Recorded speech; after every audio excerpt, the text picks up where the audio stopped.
De apresentar o professor Marcelo Souza. Ele é o CEO da Bryce Photomedicine e também o professor Michael Herlin, que é ex-professor da Universidade de Harvard e ele é professor visitante da Universidade da África do Sul de Johannesburg. Agradeço, Marcelo, por estar aqui hoje conosco e nos conte um pouquinho mais sobre os medicamentos fotossélticos e todo esse tipo de terapia a laser. Bom, eu vou iniciar então aqui e gostaria de agradecer pelo convite, dizer que é muito bom estar aqui com todos, encontros como este são muito importantes para a nossa especialidade e trazer todo esse conhecimento para nós médicos. É muito bom, então, estar aqui com todos. Olha, durante o meu PhD, o próximo convidado americano, ele foi meu orientador em Harvard. Realmente, ele é uma sumidade nesse tipo de terapia mundial, é um cientista de ponta, conhecidíssimo, que é o Dr. Michael Hamblin. E além dele ser tão importante na história da medicina, ele é um médico muito humilde, aceitou o convite com prazer e prontidão e está aqui para falar, palestrar para todos nós. Então, Dr. Hamblin, faça a sua apresentação agora e logo após a sua apresentação, eu sim serei desafiado que terei que falar após ele, uma missão difícil. Então, esse é um campo de muito interesse, é um campo em expansão, e agora a palavra é sua. Muito obrigado.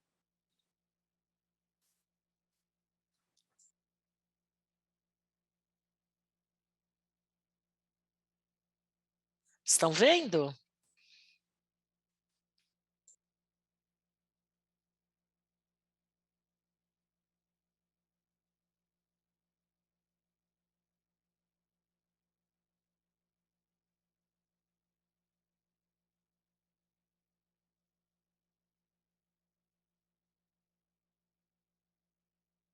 Estão vendo agora a apresentação? Sim, estamos vendo muito bem. Bom, então vamos começar a falar sobre a introdução. Agradeço antes ao Marcelo pela gentil introduziu, e eu estou aqui para falar sobre os mecanismos, história e aplicações da terapia de fotomodulação. Eu falarei então sobre a história da fotomedicina, os mecanismos, os dispositivos e as aplicações clínicas dos mesmos. Então, a fototerapia já tem 120 anos de idade, quando Neus ganhou o prêmio Nobel em 93. Ele veio a falecer, em 1903, na verdade, ele veio a falecer logo em seguida, em 1904, um ano após ser nomeado com este prêmio. Ele acabou tendo uma doença e ele acabou se motivando para estudar um pouco mais a fototerapia, entender o papel da fototerapia. E daí já faz um tempão, não é, que ele recebeu o seu prêmio e muitos seguiram essa fototerapia, a ideia de continuar com a fototerapia. Alguns utilizaram lâmpadas elétricas e o fundador da, pega para mim, sumiu. E depois de um tempo, Auguste Rollier criou clínicas de helioterapia. As pessoas viajavam até a clínica dele para fazerem ali uns banhos de sol sob demanda. Ele achava que era uma temperatura mais quente que era adequada para o tratamento, mas na verdade era mais a falta de oxigênio ali naquela altitude que tinha seu principal papel. Depois, Albert Einstein propôs pela primeira vez o fenômeno da emissão estimulada e inversão de população, Mas levou bastante tempo, só depois, em 1960, que o Ted Maiman criou o primeiro laser de trabalho, um laser de rubi. E um pouco depois, Paul McGuff, em Boston, conseguiu um laser de rubi para tratar tumores malignos. E lá na Hungria, Endre Master também desenvolveu um interesse nisso e obteve um laser de rubi para tentar tratar tumores também. Mas o laser dele não era tão poderoso quanto o de MacGuff e não conseguiu curar nenhum tumor. Então ele tentou ver se o tratamento a laser ia causar câncer de pele em camundongos. E ele não viu câncer, mas viu sim um crescimento piloso e também algumas mudanças celulares nos camundongos. Então ele começou a pensar na fotobiomodulação com essa ideia de usar a luz como um tratamento. Depois desses diferentes nomes engraçados que fazem com que seja bem difícil a gente fazer pesquisas na literatura, o termo fotobiomodulação foi determinado como um novo consenso. Mas a maioria desses termos usam low, porque vem de little light. Então, na biomodulação, você aumenta a dose de luz e o efeito é melhor se você continua. Mas se você continua aumentando a dose, o efeito desaparece. Então, você tem que ter cuidado para usar a dose correta de luz. E que cor de luz? A gente tem o que chamamos da janela ótica de tecido, porque o tecido tem células que previnem a entrada da luz e a melhor penetração fica ali, então, entre 600 e 1.200 de comprimento de onda. Essa é a janela ótica tecidual. Quais são os mecanismos? O mais comum vem da mitocôndria. Aqui vocês podem ver a cadeia respiratória da mitocôndria com os elétrons passando pela cadeia até que o ATP é formado a partir do ADP. Nas mitocôndrias, como vocês sabem, são a fonte da energia biológica com essa produção de ATP.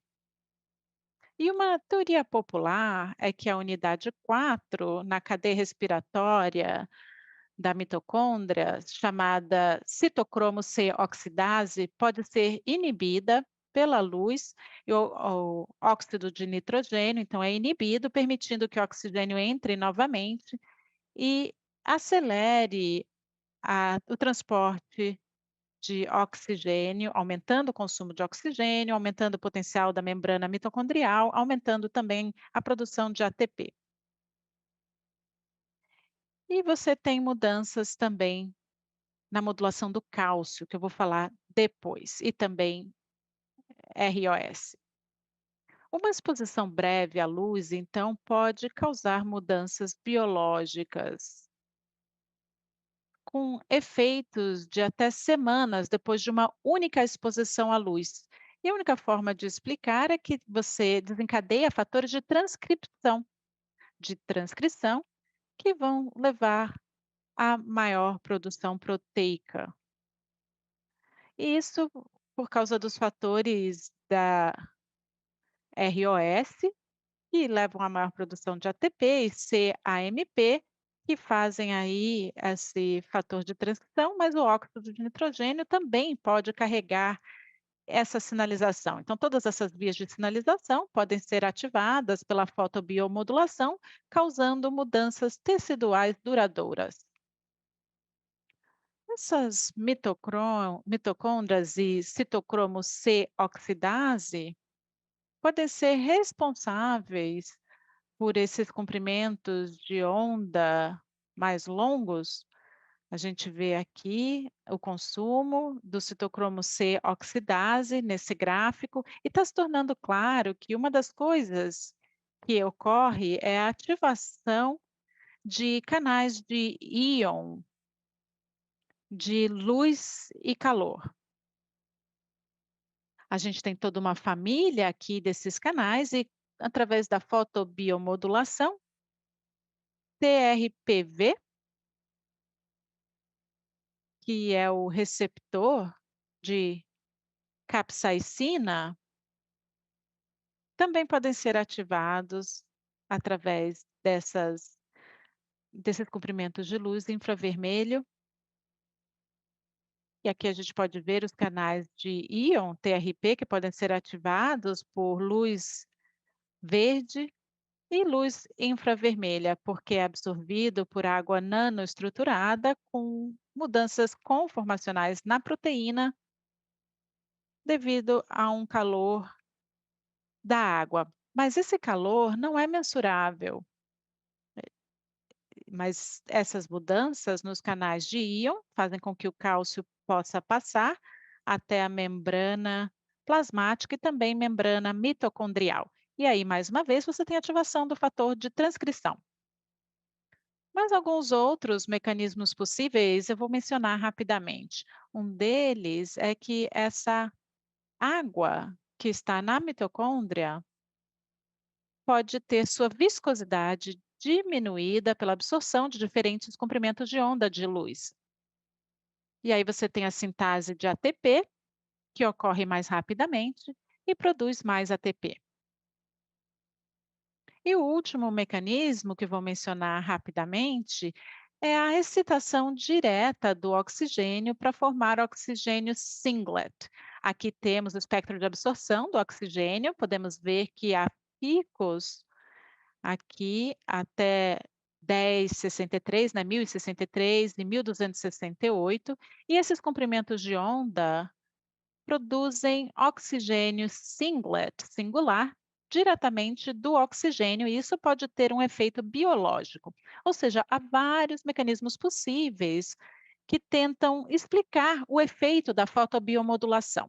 Recentemente, houve um relato de que o sangue contém células, ou mitocôndrias circulantes livres de células. E uma coisa que queremos explicar é por que que há esse efeito sistêmico da fotobiomodulação? Por que que a gente pode expor uma parte do corpo à luz e ter efeito em órgãos distantes que estão lá longe da fonte de luz?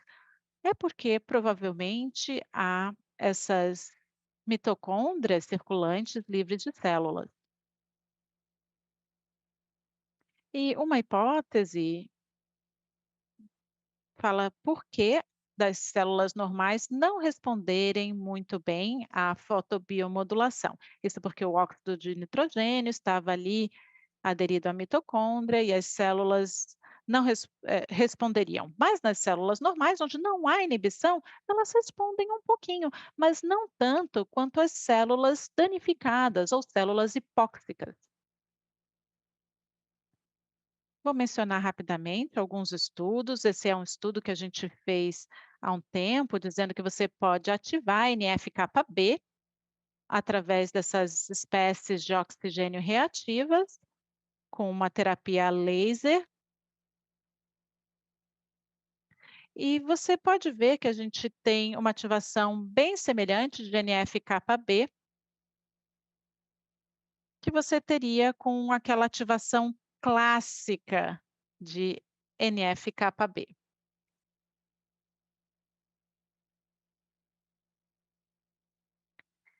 Então, há muitas moléculas no corpo cujo papel é sentir as espécies reativas de oxigênio e ativar a sinalização para proteger o organismo contra os danos da ROS, ou a espécie reativa de oxigênio. Mas um pouquinho de ROS é benéfico. É por isso que o exercício aeróbico é bom, faz bem para as pessoas, né? Porque produz um pouquinho dessas espécies reativas de oxigênio. Há vários genes-alvo de NF-κB, proteínas anti-apoptóticas, antioxidantes, citocinas, pró-proliferação, pró-inflamatórias, de resposta de fase aguda. E NF-κB, então, é uma molécula de sinalização muito importante. Aqui podemos ver a dose-resposta in vitro, numa cultura de neurônios corticais primários de camundongos, e a gente pode ver que o cálcio intracelular atinge um pico aqui. Quando você aumenta a dose, esse pico vai diminuindo, mas com o ROS, esse pico aqui, que faz a correspondência, tem um pico de 30 também com o laser. Então, a gente acredita que esse pico aqui, intermediário de ROS, é benéfico, mas um pico maior pode ser maléfico. Então, em pequenas quantidades, esse pico de espécies de oxigênio reativas pode ser benéfico. Nas células normais, a gente pode ver um pouquinho, né, um pico de ROS aqui e ali, mas quando você cria o estresse oxidativo para as células, com cloro ou Rotem, essa fotobiomodulação reduz a quantidade de ROS e o potencial da membrana mitocondrial aumenta cada vez. A ideia aqui, então, é que quando as células estão sob estresse oxidativo, o potencial da membrana mitocondrial é mais baixo. E a luz faz com que esse potencial volte ao normal e, assim, reduz a quantidade de ROS. Nas células normais, você aumenta o ROS, mas nas células sob estresse oxidativo, você reduz o ROS, porque o potencial da membrana mitocondrial é aumentado em todos os casos. Aqui nós temos um estudo semelhante que mostra que, se observarmos aqui no gráfico a viabilidade, a disponibilidade, ela sobe. Há um aumento aqui nas barras e no ATP também, mesmo quando há uma lesão pela o estresse oxidativo ou a citotoxicidade. Como então aumentar o NF-κB, que é um fator de transcrição pró-inflamatório muito bem conhecido. E nós sabemos que o PBM, ele tem um efeito anti-inflamatório nos fibroblastos normais. Nós sabemos que não há uma ativação nos fibros normais, mas a ativação celular é diferente.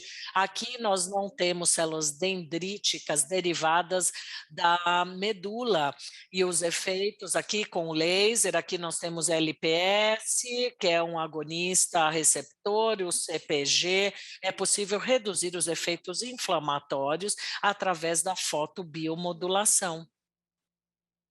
Nas células normais, a ativação do NF-κB e nas células não ativadas, a desativação do NF-κB.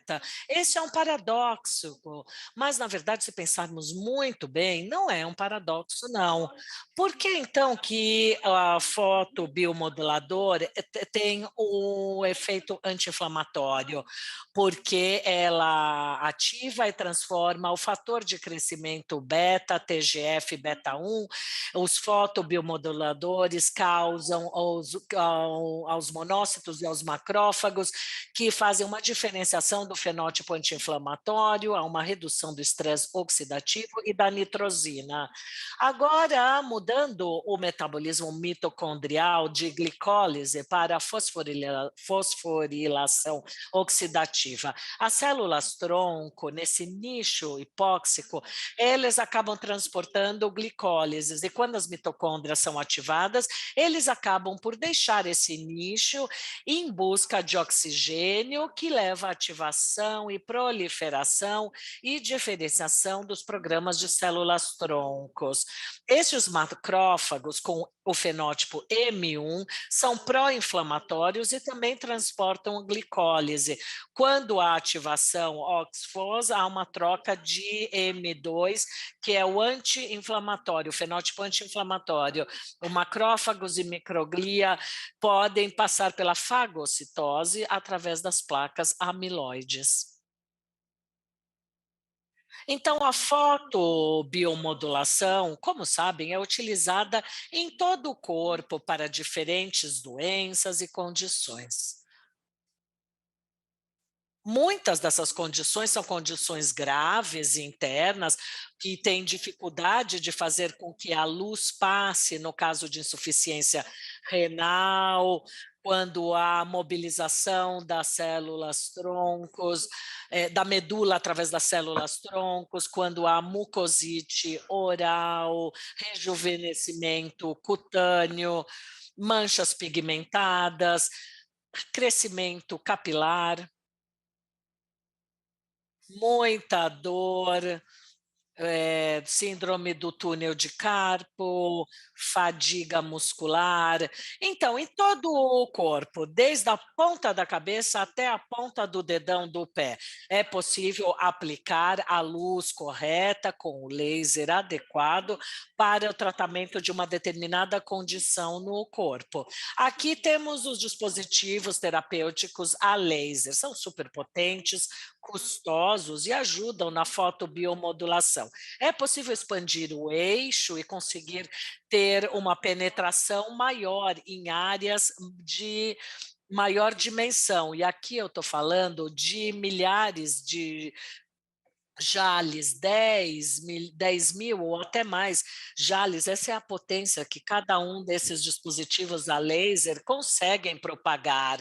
A fotobiomodulação, ela pode ser realizada em todo o corpo, como podem ver aqui, Novotor é como se fosse uma cama a laser que acaba disparando muitos joules de energia para o corpo. Temos aqui o Rejuva Light para rejuvenescimento, que está super popular, que consegue trazer uma fotobiomodulação adequada. Há outros dispositivos de uso doméstico que também trazem a fotobiomodulação.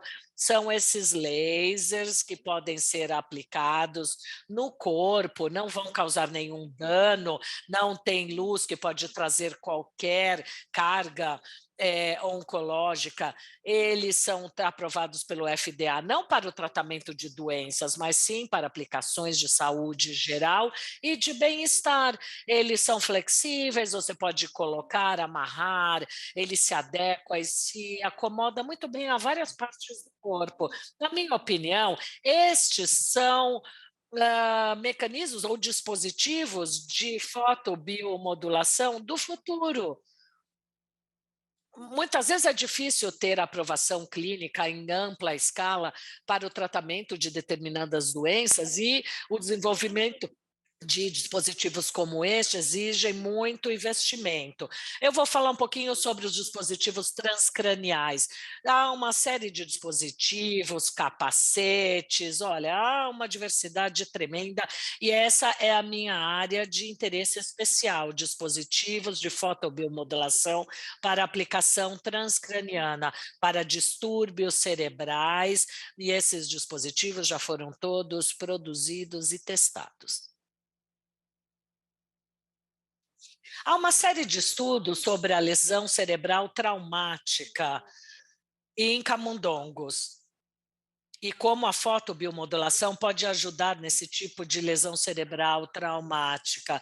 É possível, fizemos então testes em camundongos, é possível aumentar a plasticidade sináptica, é possível aumentar a quantidade das células progenitoras. Todos esses pontos são importantíssimos para garantir um bom funcionamento cerebral. Múltiplos mecanismos de fotobiomodulação no cérebro, como os neurotrófinos, neurogêneses, os neurônios, angiogêneses, no caso do trauma cerebral, em que há a antiapoptose, os antioxidantes, há um aumento do fluxo sanguíneo, há um aumento da drenagem linfática, causando edemas linfáticos. Há uma série de maneiras pelas quais a luz e o laser podem ajudar e beneficiar o aparato cerebral. Aqui nós temos modulações para aqueles distúrbios cerebrais realmente graves, como, por exemplo, distúrbios cerebrais de ordem traumática, o AVC, agudo, crônico, a lesão cerebral traumática, crônica, isquemia global, trauma e nascimento. Depois temos também os distúrbios neurodesenvolvimentais, como autismo, hiperatividade, ou distúrbio de hiperatividade e déficit de atenção, síndrome de Down, doenças neurodegenerativas tais como Alzheimer, Parkinson, esclerose, demência vascular, afasia, trauma crônico, encefalopatia. E aqui do lado das doenças psiquiátricas temos distúrbios depressivos de grande porte, ideação suicida, ansiedade, adições, distúrbios de estresse pós-traumáticos, insônia e disfunção sexual.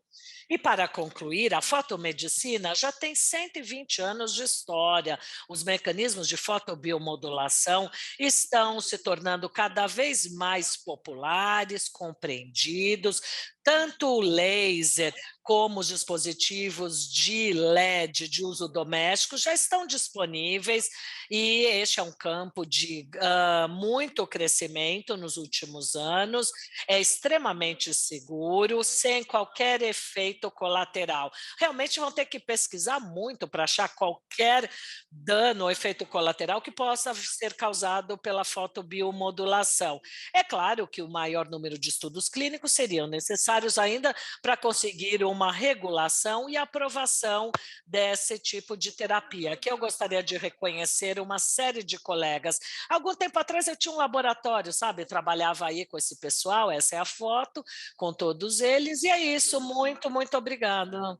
Muito obrigada, doutor Maica. Toda vez que eu o escuto, eu sempre aprendo algo novo. Eu acho que o senhor é a única pessoa, o único cientista em todo o mundo que me dá vontade, me traz aquele desejo de voltar para a vida de pós-graduante, fazer um PhD.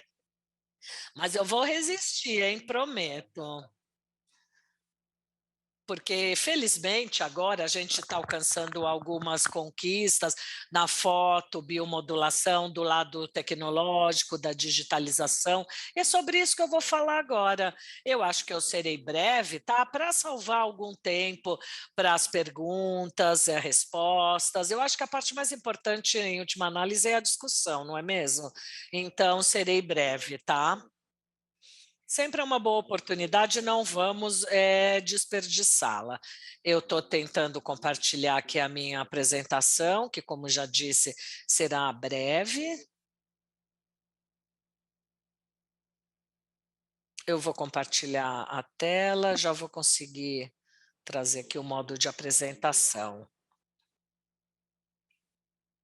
Estão vendo aqui a apresentação, fotossêuticos.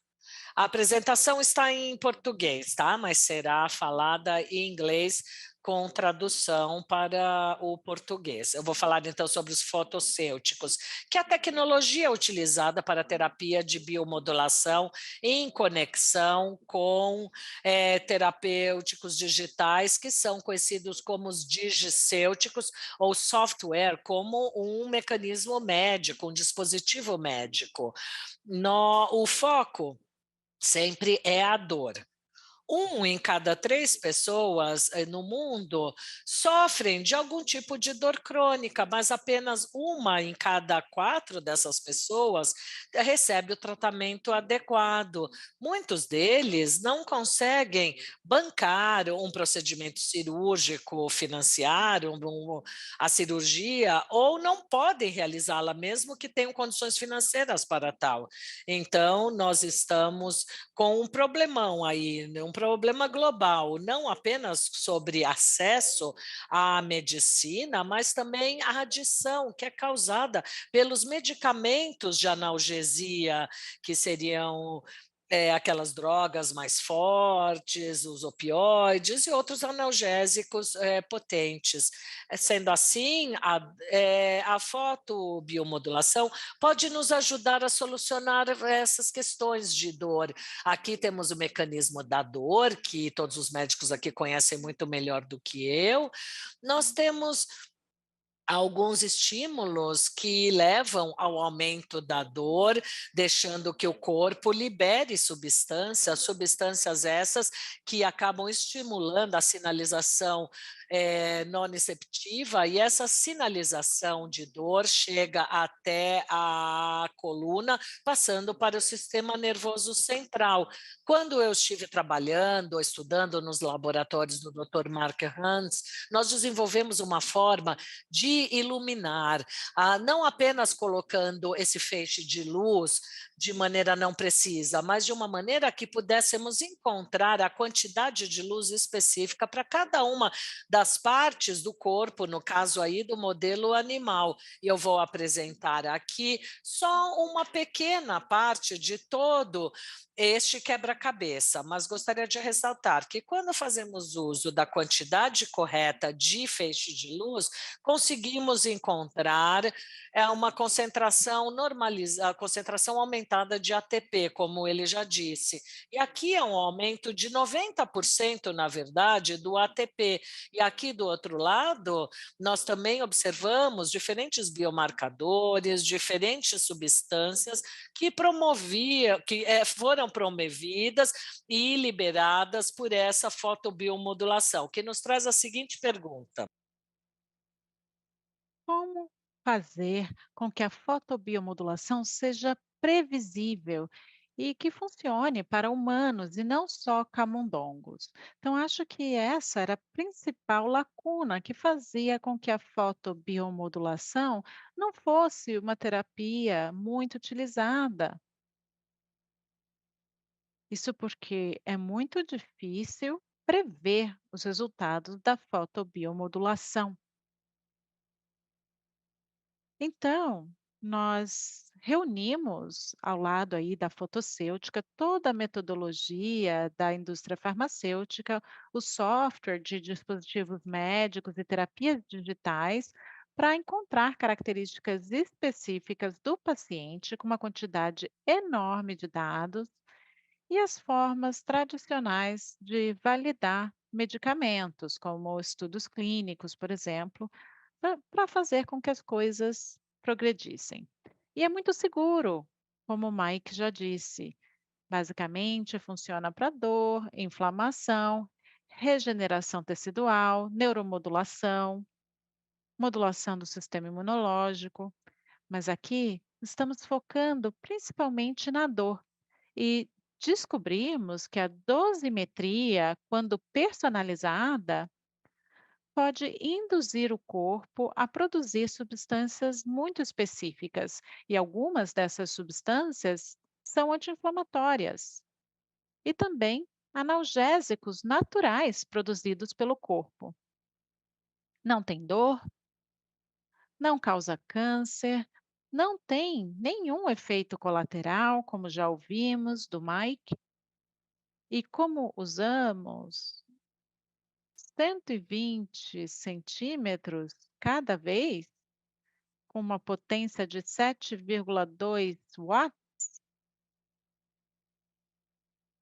7,2 watts, né? Então, a gente tem uma sessão aí de 5 a 10 minutos que já consegue produzir uma quantidade enorme de luz, mas de uma forma muito precisa e numa parte específica do corpo também, para aumentar a produção de ATP e assim fazer com que as células tenham a quantidade correta de ATP para produzir seus próprios remédios, o que chamamos de medicamentos endógenos. E para resolver o problema da personalização, nós desenvolvemos um software que pode levar em consideração a cor da pele do paciente, gênero, a espessura do tecido adiposo e também o nível de dor durante a aplicação. Usamos todos esses fatores, então, para calcular uma dosimetria customizada para aquele paciente naquele momento específico. Então, de certa forma, é como termos os melhores cientistas, médicos e fisicistas trabalhando juntos com inteligência para definir a dose precisa, ideal para aquele paciente naquele momento. É exatamente isso que esse software faz. Leva em consideração Big Data, e todos esses tipos de simulação E isso tudo funciona com telemedicina. Então, não importa onde está o médico, o paciente vai receber os melhores parâmetros óticos possíveis todas as vezes. A gente provou num estudo clínico que é possível reduzir 85%, na verdade 50% ou mais da dor em 85% dos pacientes nos estudos clínicos. Também demonstramos um decréscimo da inflamação por termografia e, conectado com isso, um aumento da microcirculação ali no local, que era o joelho naquele caso, né? Porque estávamos trabalhando com osteoartrite do joelho. E só para vocês terem uma ideia, nós quantificamos dopamina na urina dos pacientes e vimos um aumento enorme de dopamina na urina dos pacientes. Isso mostra, então, que houve uma liberação de dopamina enorme no corpo dos pacientes. Hoje em dia, estamos usando no mundo real, com médicos reais e pacientes do mundo real, aplicando mais do que 14.000 doses de fotossêutica em mais de 1.300 pacientes diferentes. E houve uma redução de mais de 60% na intensidade da dor durante o tratamento. Então, os resultados foram incríveis, tão bons ou até melhor do que os melhores analgésicos que existem hoje em dia. E como eu já disse antes, nós usamos uma quantidade enorme de dados para calcular a dose ideal para cada paciente. A gente conecta tudo isso num aplicativo móvel ali do celular do terapeuta que consegue acessar a nuvem e baixar as informações sobre a dose ideal que deve ser usada naquele paciente. E ele se conecta por Bluetooth com o Light 8, que é esse dispositivo criado pela Bright, que vai emitir a quantidade correta de luz. Então, nós equilibramos os parâmetros ópticos intensos, que são usados, então, de uma forma muito bem controlada, para a gente ficar sempre ali no topo da curva dose-resposta e alcançarmos, assim, os melhores resultados, independentemente das características pessoais do paciente. E claro que customizamos para diferentes tipos de dor. Temos já 60 tipos de dor musculoesqueléticas customizadas agora, mas estamos entrando agora na dor neuropática e, como próximos passos, também com aplicação transcraniana da fotobiomodulação também. Aqui, só para compartilhar com vocês resultados bem recentes, esse artigo é fundamental. Eu escrevi em conjunto com o Dr. Michael Hamblin, que fala sobre a digitalização da fotobiomodulação. Esse outro é um artigo de ciência básica que demonstra que o fotótipo cutâneo faz uma diferença enorme nas aplicações. E aqui mostramos que não importa se usamos LED ou laser, os resultados foram iguais quando usamos os mesmos parâmetros ópticos. Esse outro artigo é muito interessante para ser usado no pós-operatório imediato, para dor no joelho depois de uma artroplastia. E nós vimos que os pacientes precisavam de muito menos morfina ali na bomba e ainda assim reduzimos a dor. Ótimos resultados, então, né? Redução no uso de morfina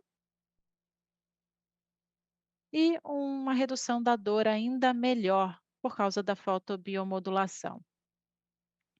Esse artigo também aborda o mesmo aspecto, mas com uma análise pós-operatória um pouco diferente. E esse é um artigo super recente em que a gente usou a fotobiomodulação customizada para osteoartrite do joelho, no estudo piloto randomizado duplo cego. E há também um outro estudo muito interessante aqui, olha, em que fizemos avaliação dos pacientes com dor lombar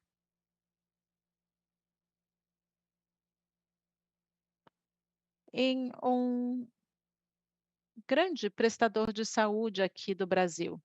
E conseguimos reduzir o número de pessoas que iam ali ao pronto-socorro em busca de atendimento. Houve uma redução média de 2 semanas por semana para zero nos pacientes do estudo. E nesse outro estudo, comparamos um grupo que recebeu placebo com o grupo que recebeu o tratamento e vimos pessoas que tinham 20 anos de dor no joelho causada por osteoartrite que conseguiram reduzir seus níveis de dor, chegando a níveis bem baixos em apenas 2 semanas. 5 sessões de fotobiomodulação. Quando é customizado, ele funciona com 85% dos pacientes. Então, essa customização é extremamente importante. Só para concluir, esses bons resultados continuaram com significância estatística de 4 a 8 semanas após o tratamento, antes de se equalizarem com os resultados do grupo placebo.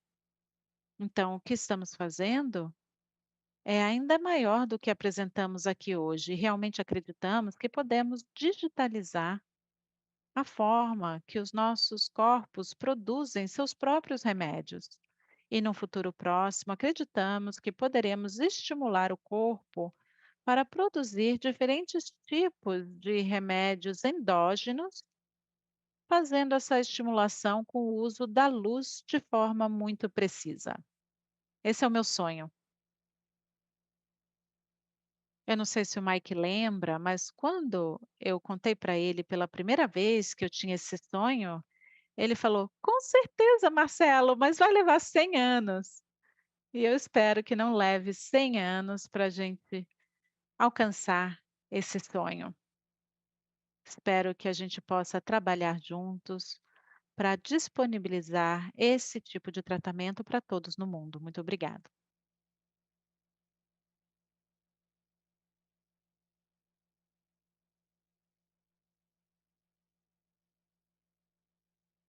Bom, eu acho que agora é chegado o momento da discussão, da conversa. Vamos ter o quê? Mais 15 minutinhos, tá? Mike ou Paulo, gostariam de iniciar fazendo perguntas? Olha, osteoartrite, eu acho que é uma boa do comprometimento para a fotomodulação. Todos sabem que PBM é muito bom em termos de indução, mas a pergunta interessante aqui é a seguinte, que é a pergunta ainda não respondida: será que o PBM pode estimular e regenerar cartilagens? Nós sabemos que há nas cartilagens produção de proteínas,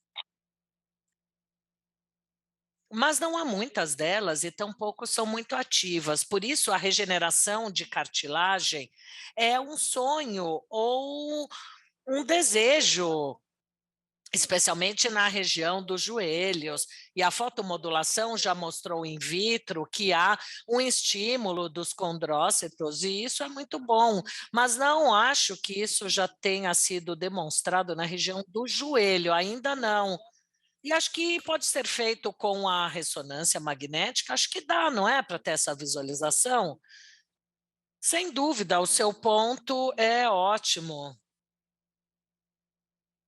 porque acabamos de assinar um contrato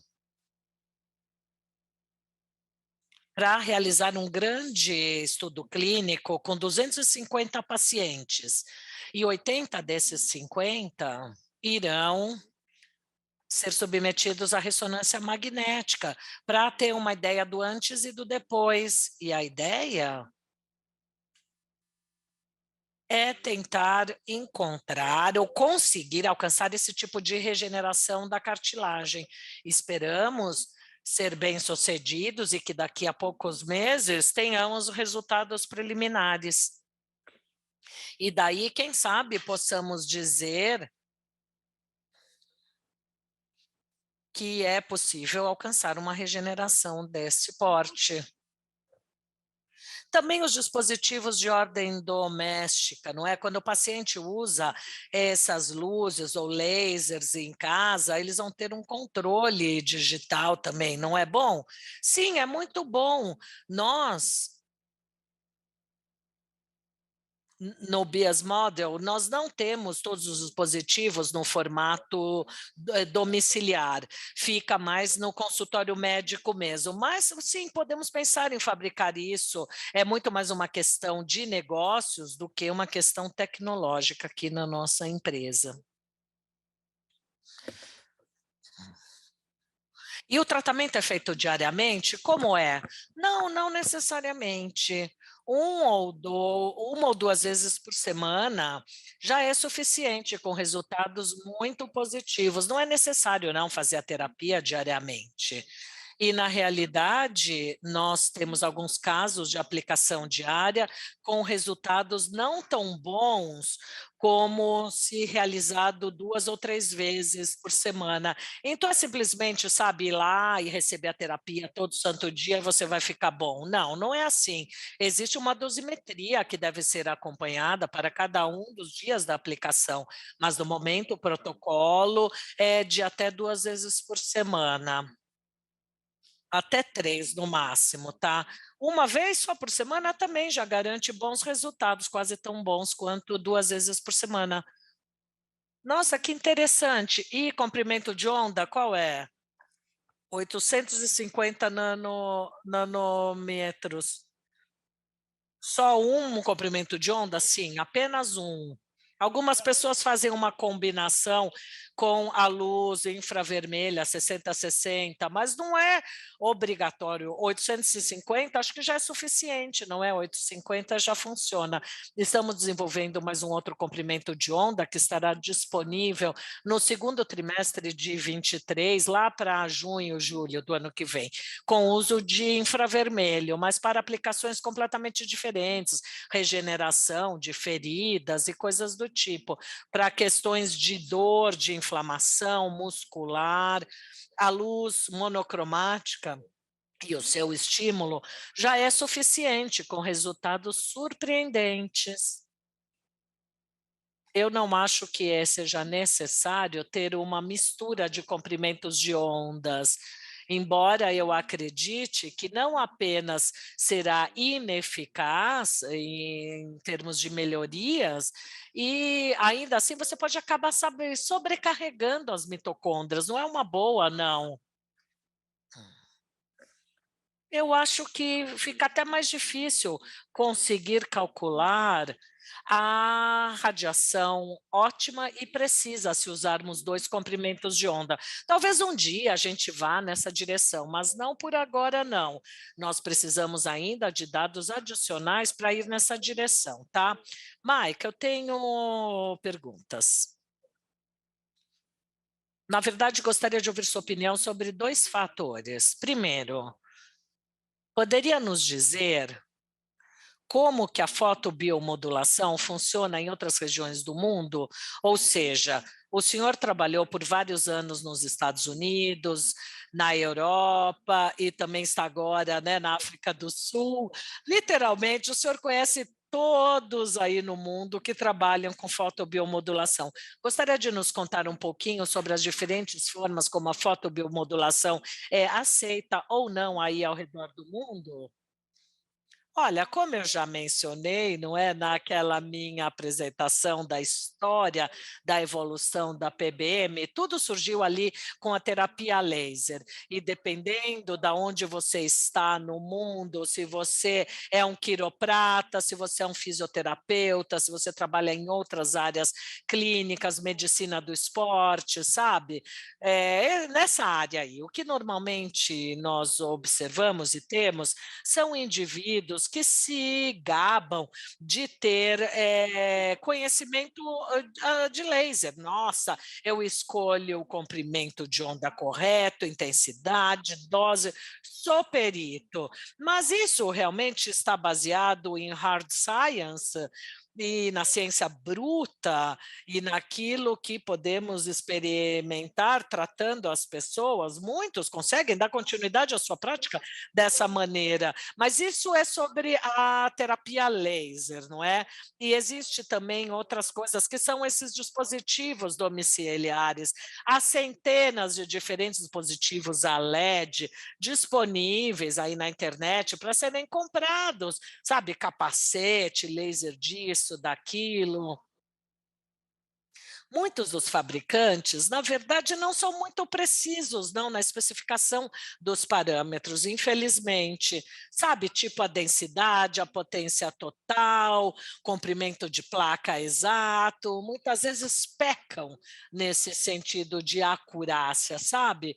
O que é uma pena, porque isso quer dizer que muitas pessoas ficam me mandando e-mail, sabe, me perguntando o que eu devo comprar, sabe? Eu estou meio confuso, estou perdido. Tem tanta coisa sendo anunciada na internet, não é verdade? Sim, sem dúvida. Isso me faz pensar em duas perguntas. Primeiro, eu vou compartilhar minha pergunta e depois vou passar para o senhor, tá? Eu acredito fortemente que para tornar a fotobiomodulação algo de ponta e popular, é necessário que os médicos estejam na mesma onda para tornar essa terapia mais científica e não apenas deixar nas mãos dos operadores. Além disso, há necessidade também de tornar a fotobiomodulação algo eficaz, que funcione, independente do operador que a está aplicando. Essa é a principal razão pela qual eu e minha equipe trabalhamos duro para desenvolver um dosímetro, que esse dosímetro esteja disponível para os médicos. Com isso, eu lhe pergunto, na sua opinião, por que que a fotobiomodulação não é um mainstream, não é, sabe, tão procurado até os dias de hoje? E o que pode ser feito para tornar, sabe, algo procurado, um mainstream, como ele disse aí já em inglês. Para tal é necessário ter estudos, evidências, pesquisas, sabe? Merck, Sanofi, todas essas empresas farmacêuticas multibilionárias precisariam mostrar o seu interesse e apostar no modelo de negócios que fosse atraente para o mercado.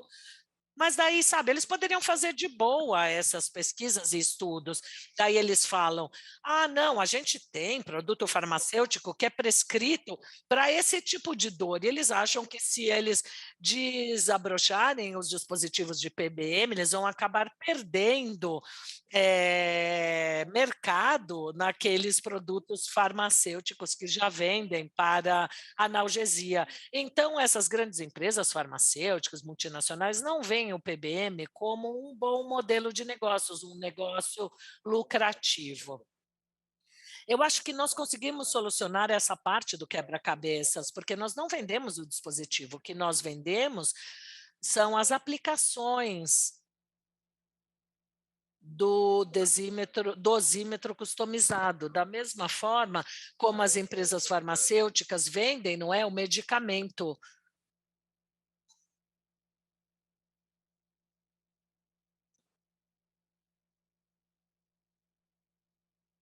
Infelizmente, estamos tendo o áudio picotado. Bom, é necessário muito investimento aí em outras regiões do globo, como eu concordo, e o senhor também. Temos sim um problema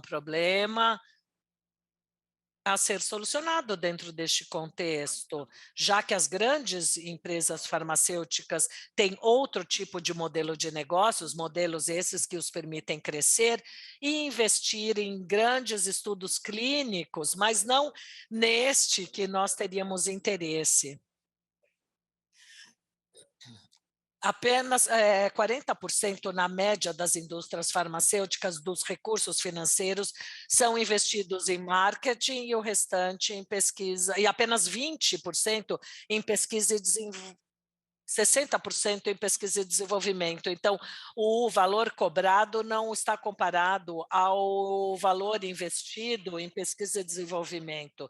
Sim, isso se aplica às empresas de laser, não é? Há muitas empresas de laser por aí que cobra $30.000 americanos por um laser e não deve custar mais do que poucos $1.000 para fabricar um laser que eles têm a pachorra de cobrar 30.000. Olha, temos ainda mais 5 minutinhos, tá? Será que o Paulo gostaria de fazer uma pergunta? Yes. Não ou sim? Sim ou não? Yeah. I would like only to ask you both the Eu professor gostaria de perguntar a ambos. about cancer patients Gostaria de perguntar sobre os and pacientes de photobiomodulation câncer, can be pacientes harmful or not. oncológicos.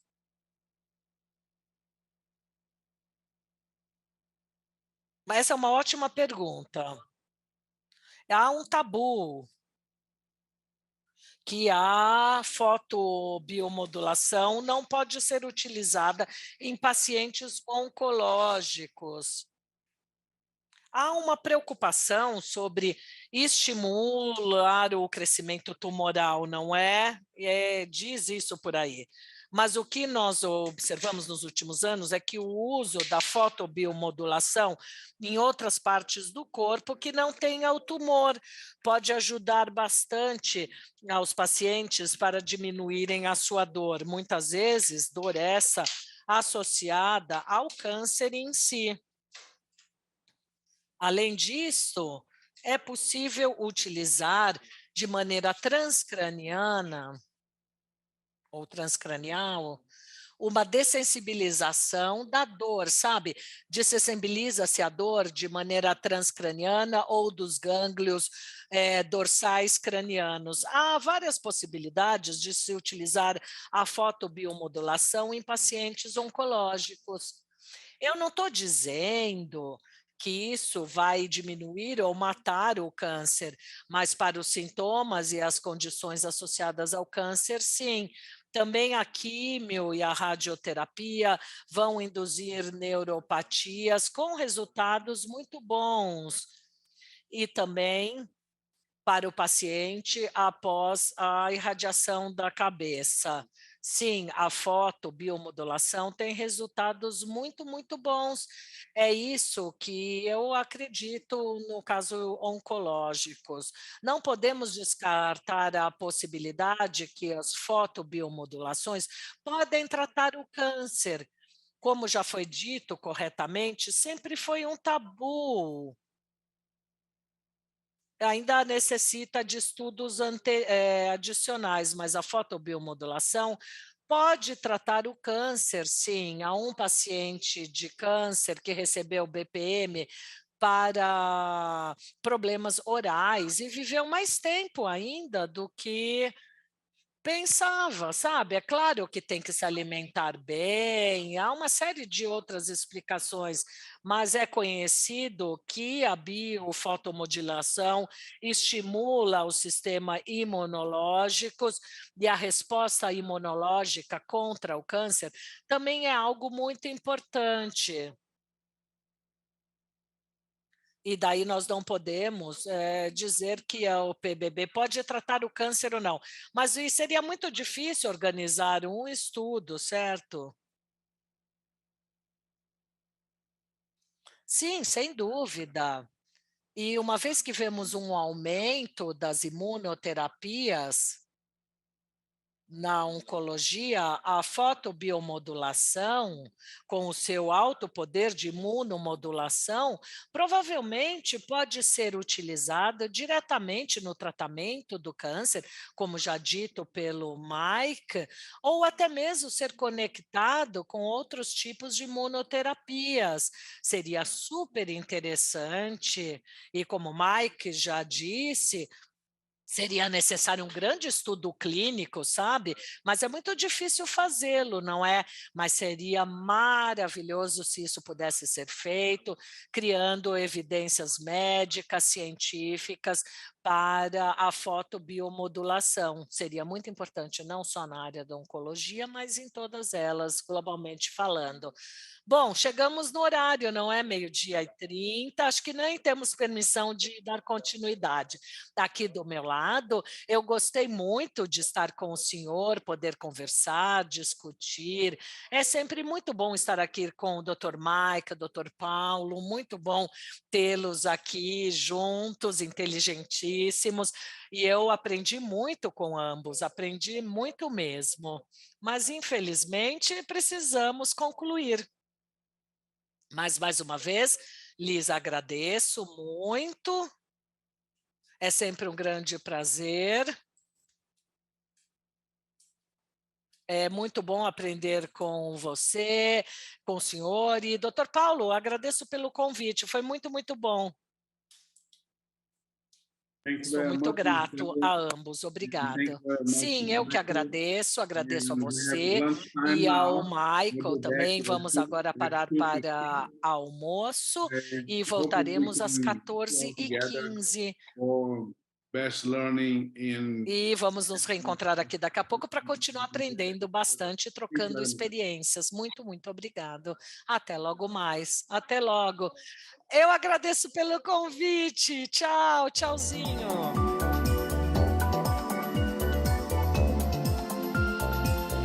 Gisele.